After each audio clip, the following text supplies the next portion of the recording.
ഈ ഒരു വാർത്തകൾ കേട്ടു.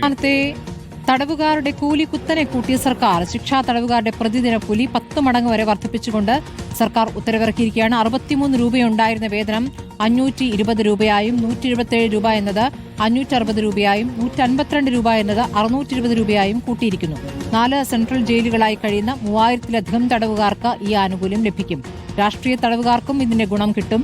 തടവുകാരുടെ അന്തസ്സ് പ്രധാനമാണെന്ന് ഉത്തരവിൽ. എന്താലേ, സമരങ്ങളില്ല, പ്രതിഷേധങ്ങളില്ല, ഒന്നുമില്ല, ഒറ്റയടിക്ക് ശമ്പള വർധനവ്. എന്റെ ഒരു അഭിപ്രായത്തില് 3 കൊല്ലം തുടർച്ചയായിട്ട് ജയിലിൽ കിടന്ന ആളുകൾക്ക് പെൻഷനും കൂടി അനുവദിക്കണം. എന്നാ ഉഷാറായി. എല്ലാ ചെലവും കഴിഞ്ഞിട്ട് ദിവസം 520 രൂപ ഇവർക്ക് ബാക്കിയാവുന്ന പറഞ്ഞത്. തടവുകാർക്ക് അന്തസ് വേണമെന്ന് പറഞ്ഞിട്ടാണ് ഈ ശമ്പള വർധനവ് ഉണ്ടായത്. നോക്കണം നിങ്ങൾ. ഇപ്പൊ രാവിലെ കുളിച്ചു മാറ്റി പണിക്ക് പോണ ആശാവർക്കർമാരും തൊഴിലുറപ്പിന് പോണ ആളുകളൊക്കെ ആരായി? എംപ്ലോയ്മെന്റിന്റെ കീഴിൽ പണിയെടുക്കുന്ന ആളുകൾക്ക് 470 രൂപറ്റാണ് ദിവസം ഉള്ളത്. ശമ്പള വർധനവിന് വേണ്ടി ഇക്കാലം വരെ സമരം ചെയ്ത പോലൊക്കെ ആരായി?